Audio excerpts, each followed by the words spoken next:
নমস্কার বন্ধুরা, Tiyasha food house চ্যানেলে প্রতিদিনের মতন আজকে আবারও নতুন একটি রেসিপি নিয়ে চলে এসেছি। আর আজকে আমি তৈরি করে দেখাবো পাকা আমের আবারও নতুন একটি রেসিপি। এছাড়া বন্ধুরা, পাকা আমের মধ্যে সুজি দিয়ে আজকে আপনাদের সঙ্গে আবারও নতুন একটি রেসিপি শেয়ার করব। তাই ভিডিওটি স্কিপ না করে অবশ্যই আপনারা পুরো ভিডিওটি দেখতে থাকুন। আশা করছি আপনাদের ভিডিওটি অনেক বেশি ভালো লাগবে। তাহলে চলুন বন্ধুরা, এখন মূল রেসিপিটি শুরু করা যাক। প্রথমে আমি দুটো পাকা আম নিয়েছি। আপনারা চাইলে আমের পরিমাণটা আরও বেশি করেও দিতে পারেন। এরপরে আমি আম দুটোকে খুব ভালো করে খোসা ছাড়িয়ে কেটে নিচ্ছি। আর এই দেখুন বন্ধুরা, আম আমি কেটে নিয়েছি। এরকম ছোট ছোট টুকরো টুকরো করে আমগুলোকে কেটে নিতে হবে। আর এই পাকা আমের রেসিপির জন্য আজকে এই পাকা আমের মধ্যে কিছু উপকরণ অ্যাড করব। আমি এখানে 400 গ্রাম আম নিয়েছি। আর এই আমের পরিমাণ অনুযায়ী সুজি দেব 2 চামচ, যার মাপ আছে 100 গ্রাম। আর এই চামচের 2 চামচ। প্রথমে আমি দিলাম 2 চামচ সুজি। তারপরে আমি অ্যাড করব ময়দা। যতটা সুজি দেব তার অর্ধেক পরিমাণ ময়দা দেব, অর্থাৎ 2 চামচ সুজির জন্য 1 চামচ ময়দা। এবারে আমি মিষ্টির জন্য দেব চিনি। ওই একই চামচ মেপে দেব 2 চামচ চিনি। আম যদি বেশি মিষ্টি হয় তাহলে চিনির পরিমাণটা একটু কম দিলেও হবে। আর এবারে এই রেসিপির স্বাদ বাড়ানোর জন্য দিয়ে দিচ্ছি 1 চিমটি নুন। তারপরে এর মধ্যে আমি দেব সেই একই চামচ মেপে 1 চামচ সাদা তেল। আপনারা সাদা তেলের পরিবর্তে বাটারও দিতে পারেন। এবারে এই সব কিছুকে একসাথে খুব ভালো করে আমি একটা চামচ দিয়ে মাখিয়ে নিচ্ছি। আম যদি একটু বেশি পাকা পাকা হয় তাহলে মিক্সচার মেশিনের কোনো প্রয়োজন হবে না। আর যদি একটু শক্ত থাকে তাহলে এই আম আর সব কিছু উপকরণ একসাথে খুব ভালো করে মিক্সচার মেশিনে পেস্ট করে নিতে হবে।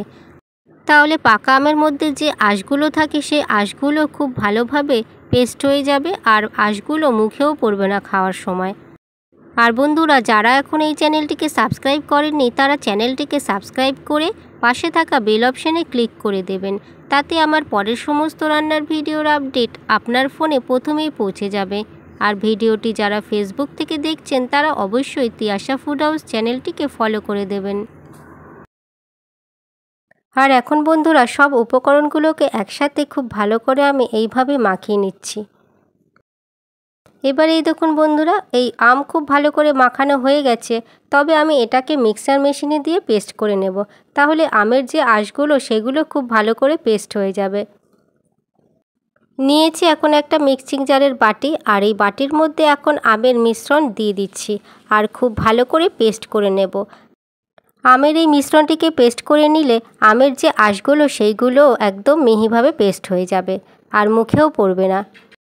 এবারে মিক্সিং জারের বাটির ঢাকনা বন্ধ করে খুব ভালো করে পেস্ট করে নিয়েছি। আর এই দেখুন বন্ধুরা, আমের মিশ্রণটি খুব ভালো করে পেস্ট করে নিয়েছি। আর কোনো রকম আমের মধ্যে আঁশও নেই, একদম মিহি পেস্ট হয়ে গেছে। তারপরে আমি একটা বাটি নিয়েছি। পাকা আম দিয়ে কেক তৈরির জন্য আমি এখানে একটা স্টিলের বাটি নিয়েছি।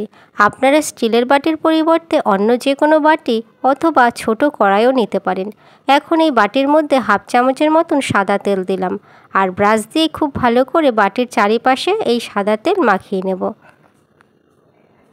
আর বন্ধুরা, কেকটা যাতে বাটির মধ্যে লেগে পুড়ে না যায় তার জন্য আমি খুব ভালো করে তেল ব্রাশ করে নিয়েছি। এতে কেকটা কোনো রকম বাটির মধ্যে লেগে যাবে না আর পুড়েও যাবে না। বাটিতে খুব ভালো করে তেল ব্রাশ করে নিয়েছি। এখন এটাকে আমি এক সাইড করে রেখে দিলাম। তারপরে আমি আমের মিশ্রণের বাটি নিয়েছি। আর ওই মিশ্রণের মধ্যে আমি একই চামচ মেপে 1 চামচ লিকুইড দুধ দিলাম। আর দিচ্ছি ছোট চামচের 1 চামচ বেকিং পাউডার। এখন খুব ভালো করে একসাথে বেকিং পাউডার আর দুধ মিশিয়ে নিতে হবে। বেকিং পাউডারের পরিবর্তে আপনারা ইনোও নিতে পারেন, তাহলেও কেকটা খুব সুন্দরভাবে তৈরি হবে। বেকিং পাউডার দেওয়ার পরে আমের এই মিশ্রণটিকে মাত্র 30 সেকেন্ডের মতন খুব ভালোভাবে ফেটিয়ে নেব। আর বন্ধুরা, পাকা আমের এই কেক রেসিপি খেতে এতটাই টেস্টি যে পাকা আম দিয়ে যদি অন্য কোনো রেসিপি তৈরি করা হয় সেই সব রেসিপির থেকেও পাকা আমের এই কেক খেতে অনেকটাই ভালো। মনে হবে যেন পাকা আমের সব রেসিপি ছেড়ে শুধুমাত্র পাকা আমের এই কেক তৈরি করেই যেন রোজ দিন খাই। আমের এই মিশ্রণটি খুব ভালো করে ফেটানো হয়ে গেছে। এইবারে ওই স্টিলের বাটির মধ্যে আমের এই সমস্ত মিশ্রণটি আমি দিয়ে দেব কেক তৈরির জন্য। আম দিয়ে কেকের ব্যাটারটি ঠিক এরকম ঘন মতনে করে নিতে হবে, বেশি পাতলা করা যাবে না, একটু ঘন করে নিতে হবে, তাহলে কেকটা খুব ভালোভাবে তৈরি হবে। তাহলে বন্ধুরা আপনারা দেখতেই পাচ্ছেন পাকা আম দিয়ে কত সহজে একদম কম উপকরণ দিয়ে কেক তৈরি করা যায়। বাড়িতে থাকা মাত্র কয়েকটা উপকরণ দিয়েই পাকা আমের কেক তৈরি করা যাবে খুবই সহজে। আমের এই মিশ্রণটি দিয়ে তারপরে বাটিটি আমি এরকম ট্যাপ ট্যাপ করে দেব আর একটু ঝাঁকিয়ে দেব, তাহলে মিশ্রণটি পুরো বাটির সমানভাবে থাকবে।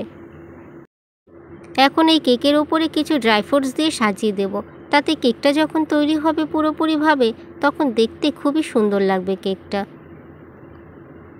ড্রাই ফ্রুটসের মধ্যে আমি প্রথমে দিলাম কাজু বাদাম, আর কাজু বাদামগুলোকে আমি ভেঙে টুকরো করে নিয়েছি। আপনারা চাইলে অর্ধেক করেও দিতে পারেন কাজু বাদামগুলোকে। তারপরে আমি দিচ্ছি কয়েকটা কিশমিশ, আপনারা চাইলে যে কোনো ড্রাই ফ্রুটসও দিতে পারেন। আমন্ড বাদাম, পেস্তা বাদাম এছাড়া অন্য কোনো ড্রাই ফ্রুটসও দিতে পারেন। আর এবারে আমি কয়েক টুকরো চেরি ফল দিচ্ছি এই কেকের ওপরে, এতে কেকটা আরও বেশি সুন্দর লাগবে দেখতে। আর বন্ধুরা, আমের কেক তৈরি করতে কিন্তু বেশি সময় লাগবে না, খুবই কম সময়ের মধ্যে আমের কেক তৈরি হয়ে যাবে। আপনারা ভিডিওটি অবশ্যই স্কিপ না করে কিন্তু দেখতে থাকুন, তাহলেই বুঝতে পারবেন যে আমের কেক কত তাড়াতাড়ি কত সহজভাবে তৈরি হয়ে যায়। তারপরে রেসিপির আমি ফাইনাল স্টেপে চলে যাচ্ছি। গ্যাসের ওভেনে একটা তাওয়া বসিয়েছি আর তাওয়াটা একদম লো ফ্লেমে হালকা করে গরম করে নিয়েছি। আর হালকা গরম করে নেওয়ার পরেই তখনই আমি ওপর থেকে কেকের বাটি বসিয়ে দিলাম আর একটা ঢাকনা দিয়ে ঢেকে দিলাম। মাত্র 20 মিনিট পরে ঢাকনাটা সরিয়ে নিচ্ছি। আমি আমের এই কেক 20 মিনিট ধরে কুক করে নিয়েছি। আপনারা দেখতেই পাচ্ছেন বন্ধুরা, কেকটা কিন্তু খুব সুন্দরভাবে রেডি হয়ে গেছে। আর যখনই দেখবেন কেকের বাটি থেকে কেকটা এরকম ছেড়ে যাচ্ছে তখনই বুঝে নেবেন যে কেকটা পুরোপুরি রেডি হয়ে গেছে। এইবারে আমি তাওয়াটা সরিয়ে দিয়ে ওই গ্যাসের ওভেনে কেকের বাটি বসিয়ে দিয়েছি আর কেকের বাটির উপরে গরম তাওয়া দিয়ে চাপা দিয়েছি। মাত্র 5 মিনিটের মতন আমি এরকমভাবে রেখে দেব। আর ঠিক 5 মিনিট পরে তাওয়াটা সরিয়ে কেকটা খুব ভালো করে ঠান্ডা করে নেব। কেক খুব ভালো করে ঠান্ডা করে নিয়েছি। আর এই দেখুন বন্ধুরা, খুব সুন্দরভাবে কেকটা তৈরিও হয়ে গেছে আর কেকের বাটি থেকে কেকটা ছেড়েও গেছে। এবারে আমি একটা প্লেট কেকের বাটির ওপর দিয়ে ঠিক এরকমভাবে উল্টে দিলাম আর বাটিটা এরকম একটু ট্যাপ ট্যাপ করে নেব, তাহলেই কেকটা খুব সুন্দরভাবে প্লেটের মধ্যে পড়ে যাবে। আর এই দেখুন বন্ধুরা, কেক কিন্তু খুব সুন্দরভাবে তৈরি হয়েছে। মাত্র 20 মিনিটের মধ্যে আমের কেক এত দারুণ তৈরি হয়েছে, আপনারা বাড়িতে নিজে তৈরি না করলে অবশ্যই বুঝতেই পারবেন না। এবারে আমি দেখিয়ে দিচ্ছি আমের এই কেক কতটা নরম আর স্পঞ্জি এছাড়া সফট হয়। আপনারা যদি বাড়িতে তৈরি করেন তাহলে বুঝতে পারবেন আমের কেক কতটাই নরম, খেতেও যেমন ভালো আর দেখতেও ততটাই সুন্দর। তাহলে বন্ধুরা, আজকের এই আমের কেকের রেসিপিটি যদি আপনাদের ভালো লাগে লাইক অবশ্যই করবেন। আর আপনাদের একটা লাইক আমার পরের ভিডিও বানাতে আরও বেশি উৎসাহ জাগাবে। এছাড়া কেমন হয়েছে সে বিষয়ে কমেন্ট করে জানিয়ে দেবেন আর রেসিপিটা বন্ধুদের সাথে শেয়ারও করে দেবেন। আর আপনারা অবশ্যই ভালো থাকবেন, সুস্থ থাকবেন। ভিডিওটি প্রথম থেকে শেষ পর্যন্ত দেখার জন্য অসংখ্য ধন্যবাদ।